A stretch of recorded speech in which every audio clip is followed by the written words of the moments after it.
नमस्कार दोस्तों, कैसे हैं आप सब। उम्मीद करती हूँ कि आप सब अच्छे होंगे। सरस निशुल्क भोजन जो मेरा चैनल है, जिसमें मैं आपको बराबर भंडारे की वीडियो डालती हूँ या जो भी समाज सेवा करती हूँ उसकी वीडियो आप लोग के साथ शेयर करती हूँ। आप कमेंट करके मुझे ज़रूर बताएं और मेरी इस यात्रा से जुड़े रहें। तो आज हम आपको एक छोटी सी घटना बताते हैं जो मैंने कहीं पढ़ी थी। रतन टाटा जी हमारे देश के बहुत बड़े उद्यमी और बहुत सफल अपने जीवन में। तो एक बार उनका साक्षात्कार कहीं पढ़ा था। वो उन्होंने बताया कि एक बच्चा था जिसने कहा कि मैं आपसे बार बार मिलना चाहता हूँ और आपको धन्यवाद देना चाहता हूँ, आपका चेहरा याद रखना चाहता हूँ। तो उसी संदर्भ में ये घटना है। किसी ने रतन टाटा जी से इंटरव्यू लेते वक्त पूछा कि आप अपने जीवन की घटनाओं में सबसे ज़्यादा कौन सी घटना है जो आपको इम्प्रेस करती है, जिसको आप हम लोग के साथ शेयर करना चाहेंगे। तो उन्होंने बताया कि मेरे जीवन में 4 चरण आए। पहला चरण वो था कि जब मैंने धन संचय करना शुरू किया, पैसे जमा किए और बहुत बहुत पैसा इकट्ठा किया।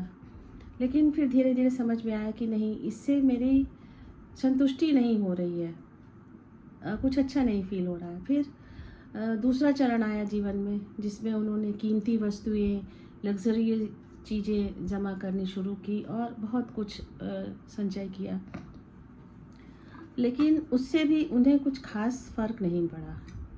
फिर उनके ज़िंदगी का तीसरा फेस आया, जब उन्होंने भारत और अफ्रीका का समझौता हुआ, जिसमें 95% आयरन जो है ये पूरे देश में, पूरी दुनिया में देते थे। तो उस वक्त भी सारी दुनिया में इनके नाम का डंका बजता था, लेकिन कहीं ना कहीं उनके मन में कुछ खटकता था, संतुष्टि नहीं थी, वो कुछ और करना चाहते थे।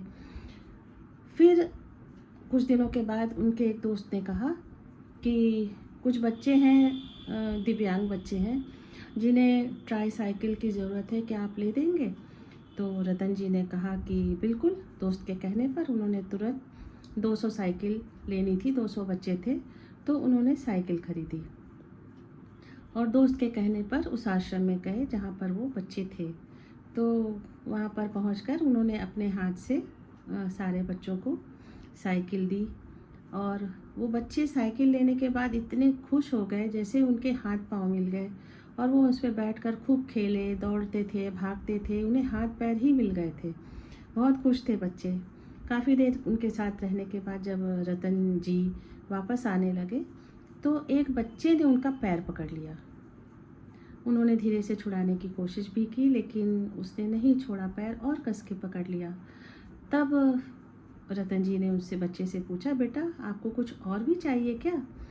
तो उस बच्चे ने कहा, नहीं, मैं सिर्फ आपका चेहरा याद रखना चाहता हूँ, आपको धन्यवाद देना चाहता हूँ और एक बार और धन्यवाद देना चाहूँगा कि जब मैं स्वर्ग जाऊँ मरने के बाद तो मैं वहाँ आपको पहचान सकूँ, आपको धन्यवाद दे सकूँ, इतनी सुंदर हम लोग को आपने व्हील चेयर दी है।